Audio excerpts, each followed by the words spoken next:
Fats are running in the stomach. ఓసి శ్రియా ఏదైనా చెప్పవే. ఒకసారి కిచెన్కి వెళ్ళి చూడు, చిత్రంగా అనిపిస్తుంది. అట్లనే పక్కకున్న ఫ్రిడ్జ్ని కూడా పలకరించి రావే. ఆల్రెడీ చూసా.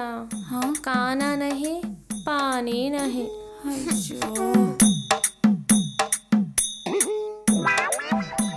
టుడే నో సపాట్ నో డ్రింక్స్. Okay duets?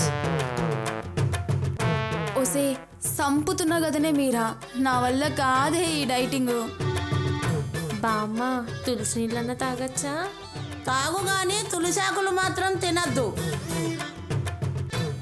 ఏంటమ్మా అలా మడ్డిగా మొద్దుగా కూసున్నారు? అంటే బామ్మగారు భోజనం ఎలాగో మానేసాం కదా, బాతింగ్ కూడా మానేయాలి లేదా అని ఆలోచిస్తున్నాం. శివ శివ, ఇప్పటికే ఆలస్యం చేశారు. సూర్యోదయానికంటే ముందుగా స్నానం చెయ్యాలి. అంటే బామ్మ హాట్ వాటర్తో చేయాలా కోల్డ్ వాటర్తో చేయాలా స్నానం? మా ఊళ్ళోనైతే కోనేట్లోనో బావి నీళ్లలోనో స్నానం చేసేవాళ్ళం. చెరువును మింగిన భాగ్యనగరం ఇది. గోరువెచ్చ నీళ్లతో స్నానం చేయిపో. Hot water cold water mix చేసుకోండి. అర్థమైందే మీరా, నువ్వు ఇక్కడ సబ్ టైటిల్స్ ఇవ్వకు, మాకు ఇక్కడ కాలిపోతుంది. పోన్లేండి బామ్మగారు, బతికించారు. కనీసం ఈ ఆఫర్ అని ఇచ్చారు. మా మీరాను చూసి నేర్చుకోండి. పొద్దున్నే చక్కగా స్నానం చేసి పూజ చేస్తుంది.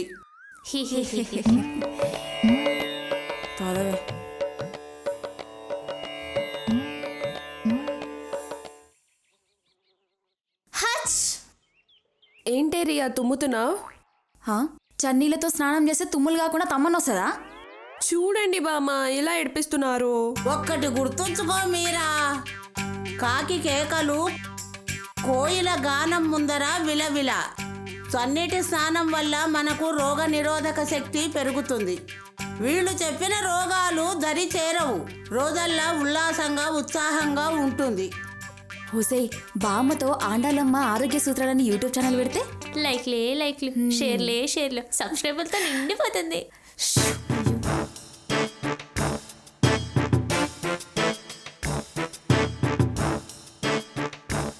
బామ్మ ఈరోజు విశేషాల గురించి చెప్పండి. మనకు ఎన్నో శివరాత్రులుంటాయి, కానీ ఈరోజు మహాశివరాత్రిని ఎందుకంటారు?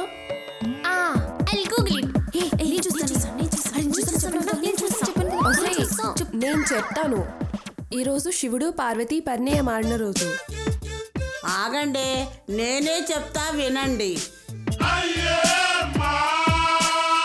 భూమధ్య రేఖ నుండి ఒక శక్తి ఆవిర్భావం చెందుతుంది. ఆ శక్తికి మనము భక్తితో నమస్సుమాంజలి చేసి శివనామస్మరణ చేసినట్లయితే మీ కోరికలు నెరవేరుతాయి. మీకు మంచి భర్తలు లభిస్తారు. నాకు మంచి బ్యాంక్ బ్యాలెన్స్ ఉన్న మొగుడిని ఇవ్వు దేవుడా.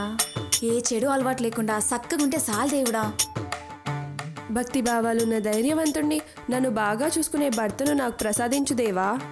అబ్బా బాగా ఆకలిస్తుంది. కడుపు నిండా బిర్యానీ తినాలనుందే. నువ్వు అలా అనకే, అలా అంటే నా నాలుక కుక్కర్కో అంటుంది. నోర్లు మూయండి, మనసులో ఓం నమ శివాయ అనుకోండి.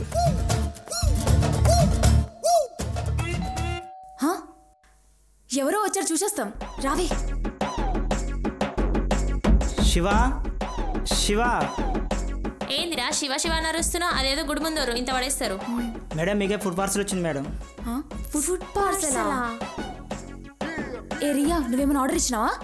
వేడి వేడి చికెన్ బిర్యానీ మేడం.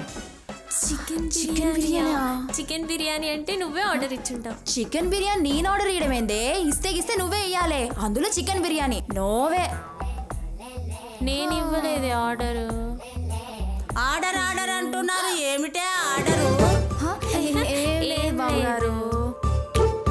ఏంటే మీరేమో దాస్తున్నారు? ఏంటా పార్సల్? ఎవడ్రా నీవు? ఏం కావాలి నీకు? మీకేం కావాలో అది ఇవ్వడానికే వచ్చాను. I'm food parcel boy. పార్సలా? ఎవరిచ్చారు ఈ పార్సలు? ఆ పార్సల్ నేనే ఇచ్చా బామ్మగారు. యారా, అక్కడ ఇవ్వాల్సిన పార్సల్ ఇక్కడ ఇచ్చావా? ఎక్కడ ఇవ్వాలో తెలీదా? సారీ సార్, నేను ఈ ఏరియాకి కొత్త. నీ ఇంట్లో పెళ్ళం పిల్లలు లేరా? ఉన్నారు కానీ ఇంట్లో ఎవరు లేరు. అందుకే ఈ పార్సిల్ చికెన్ బిర్యానీ. ఈ రోజు ఏ రోజో తెలుసా? వెడ్నెస్డే, బుధవారం. నీకు అసలు బుద్ధే లేదురా. బామ్మగారు, నా బుద్ధి ఇక్కడే ఉంది. చీచి అయ్యో, ఆకలితో బోన్ ఎక్కడుందో బ్రెయిన్ ఎక్కడుందో మర్చిపోయాను. ఈ రోజు శివరాత్రి. నీ పెళ్ళాం పిల్లల కోసము ఒక్కరోజు ఉపవాసం ఉండలేవా? వాళ్ళక్కడేమో నీ కోసం ఉపవాసం ఉంటున్నారు, నీవిక్కడేమో చికెన్ బిర్యానీ తింటున్నావా? పింజారి వెధవా. ఇంత చెప్పారుగా, ఇక నేను తినను, కుక్కలకేస్తాను. కుక్కలా జాగారం చేస్తూ శివనామ స్మరణ చేస్తా. ఇప్పుడు సంతోషమా బామ్మగారు? Good night. Sorry, Shivaratri.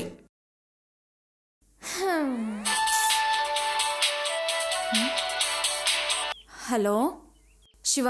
Shiva, నేను శివ కాదే గీతని. ఏ గీత? భగవద్గీతనా? వస్తే నీకు ఇంకా మత్తు దిగలేదు. ఎగ్జామ్ రిజల్ట్స్ వచ్చాయే. ఏంటి ఎగ్జామ్ రిజల్ట్స్ వచ్చాయా? రిజల్ట్సా? పాసా ఫెయిలా? Hey lord Shiva bless me, pass me. అవునా? నేను మళ్ళీ ఫోన్ చేస్తా. మనం పాస్ అయిపోయామంటనే.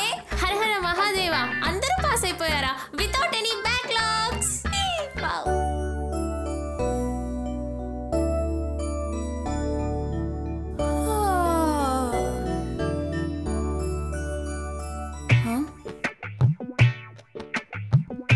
ఏంటే మీరా కనిపిస్తలేదు? అమ్మ మహతల్లి, రాత్రి బామ్మకు అరుంధతి సినిమాలో పశుపతిని చూపించావు. నీ దెబ్బకు బామ్మ చలిజరం వచ్చిన పేషెంట్లా గజగజా వణికిపోయింది. పొద్దున్నే మీరని తీసుకుని వెళ్ళిపోయింది. అవునా? యాహూ! జించికి చిక్ జించికి చిక్ జించికి. ఏంటి అలా డాన్స్ చేస్తున్నావు? లేకపోతే ఎంత టార్చర్ చేసిందే. తిండి కూడా తినలేదు ముసలిది. అందుకే ప్లాన్ వేసా, ప్యాకప్ అయ్యేలా పర్ఫార్మెన్స్ చేసిన. ఎలా ఉంది మన యాక్టింగ్? అమ్మని ఎంత ప్లాన్ చేసావే. చేసావు కానీ భలే చేసావు. సరే పద, కాఫీ తాగి జాగింగ్కి వెళ్దాం.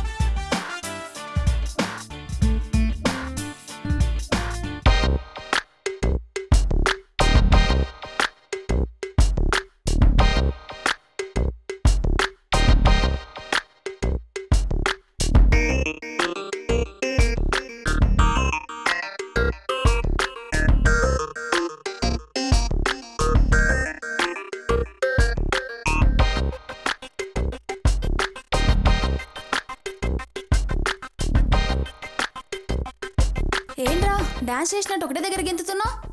మీలాంటి అమ్మాయిలు కాకుండా అందమైన ఫిగర్లు వస్తారని. రే చెప్పడం మర్చిపోయా, ఒక అందమైన బ్లాక్ బెర్రీ వస్తుంది చూడు. అమ్మో, బ్లాక్ బెర్రీ అటు తిరుగురా. వస్తుందారా బ్లాక్ బెర్రీ? రే వస్తుంది, దగ్గరకు వస్తుంది. అమ్మో, ఒరే ఫాల్తుగా ఎవరు వస్తలేర్రా. అమ్మయ్యా, నాకు తెలుసు, అందుకే నేను యాక్ట్ చేశాను. అయినా ఇంత పొద్దున జాగింగ్కి వచ్చావేంద్రా? రాత్రి తాగింది దిగలే. అది దిగింది కాబట్టి ఇప్పుడు వచ్చాను, లేకపోతే ఈరోజు జాగింగ్ కట్. మందు తాగితే ఏమొస్తుందిరా నీ చేతిలో? నా కమండలం. ఫస్ట్ కిక్ వస్తుంది, తర్వాత నీరసం వస్తుంది, ఆ తర్వాత నిద్ర వస్తుంది, ఆ నిద్రలో నువ్వు వస్తావు, ఆ వెంటనే మూడొచ్చేస్తుంది. నీ ముక్కు మీద గుద్దితే బ్లడ్ వస్తుంది. ఏంద్రా ఈ మధ్య ఈ ఫాల్తుగా అంతా తిరుగుతున్నావు? ఏం చేస్తున్నావు? జాబ్ చేస్తున్నావు. ఏం జాబ్ రా? Air force. శాలరీ ఎంత? నీకు ఎలా అర్థమైందా? ఎయిర్ ఫోర్స్ అంటే జాబ్ కాదు, గాలి తిరుగుడు. వాడుగా చేసే జాబ్ ఫ్యూచర్ లో నేను చేస్తాను ఎయిర్ ఫోర్స్ లో జాబ్. నీకు ఫ్యూచర్ ఎక్కడిదిరా? కనిపించిన ప్రతి అమ్మాయిని గెలుకుతున్నావు, ఏదో ఒక రోజు ఎవరో ఒకటి వేసేస్తుంది. శ్రియా, వాడి ఫ్యూచర్ గురించి కాదు, నా ఫ్యూచర్ గురించి కూడా చెప్పు. నీ ఫ్యూచర్ గురించి నువ్వు నన్ను అడుక్కున్నట్టు నాకు తెలిసి నీ ఫ్యూచర్ లో నువ్వు అడుక్కు తింటావురా. అబ్బా, వాడు ఆల్రెడీ అదే చేస్తున్నాడు, వాళ్ళ నాన్న దగ్గర అడుక్కు తింటున్నాడు. నీ వాట నీకు ఇచ్చేసిండు కదా, మూసుకొని నించో. వీళ్ళతో మనకు మాట్లాడింది, రావే పోదాం. వేయాల్సిన పంచులు వేసి సైలెంట్గా వెళ్తుంది, మనం పోదాం పదరా. Thank you.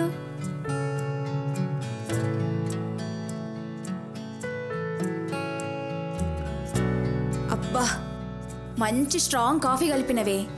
ఈ కాఫీ అయిపోయే లోపల ఒక మంచి కథ చెప్పు.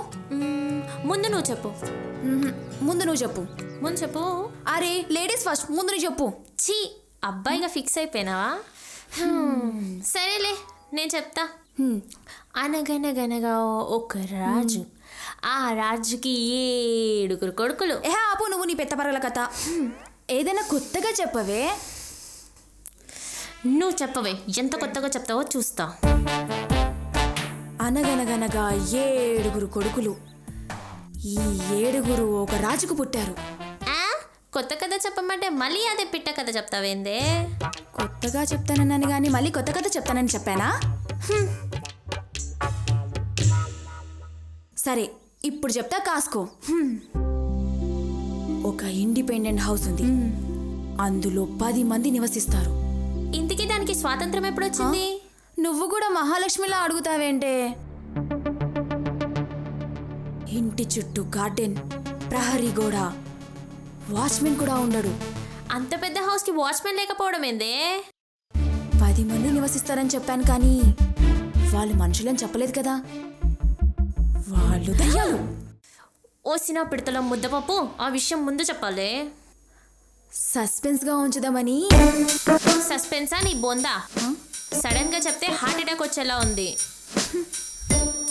అప్పుడు ఆ రాజు ఏం చేశాడంటే, ఆ పేరు ఎత్తగానే ఈ రాజుగాడు వచ్చేసాడు చూడు. మీరేంటే ఇంకా జిడ్డు మావలు వేసుకుని ఉన్నారు? ఏంట్రా మంచి జోష్లో ఉన్నావు? ఏముంది, ఎవరో అమ్మాయి దారిలో వచ్చినప్పుడు లాగి పెట్టి ఒకటి కొట్టినట్టుంది, అందుకే అంత జోషుగా ఉన్నాడు. మీరు ఇలాంటి ఎగసగలు చేస్తే నేను ఇప్పుడే వెళ్ళిపోతా. ఒరే వద్దురా, వెళ్ళకు. నేను వెళ్ళిపోతారంటే బాధగా ఉందా? బాధ లేదు, భయం లేదు. నువ్వు వెళ్ళిపోతే కామెడీ ఎవరు చేస్తారా? ఓహో, నీ కామెడీ కోసం నన్ను ఏకంగా పెళ్లి కూడా చేసుకుని ఇవ్వట్లేదుగా. ఎందుకురా అంత సఫర్ అవుతావు? నిన్ను పెళ్లి చేసుకోనికి ఇది ఉందిగా. నీ పన్ను చూసుకో, ఎదవ డైలాగులు చెప్పకు. సర్లే, ఇంత జోష్లో ఉన్నావు, ఏంటి సంగతి? ఈరోజు మా డాడీ నాకు 10,000 మనీ ఇచ్చాడు. అయితే మాకు పార్టీ ఇస్తున్నావా? మా డాడీ మనీ ఇచ్చింది కాలేజ్ ఫీజు కట్టడానికి, మీకు పార్టీ ఇవ్వడానికి కాదు. కాలేజ్ ఫీజు కట్టడానికా? మరి పార్టీ ఇచ్చినట్టు ఫీల్ అవుతావేంట్రా బఫెల్లో. అదే మా డాడీ అయితే 10,000 ఖర్చులకి ఇస్తాడు తెలుసా. నాకు ఒకటి అర్థమైంది, మీ బాబులు మీకు డబ్బులు ఇచ్చినా సరే బాయ్ ఫ్రెండ్స్ని మాత్రం వదలరు. వాడి జేబులో చిల్లి గవ్వ కూడా మిగిలించకుండా నాకేస్తారు. Please subscribe AR entertainments. Like చేయండి, షేర్ చేయండి. కుమారీస్ 21F.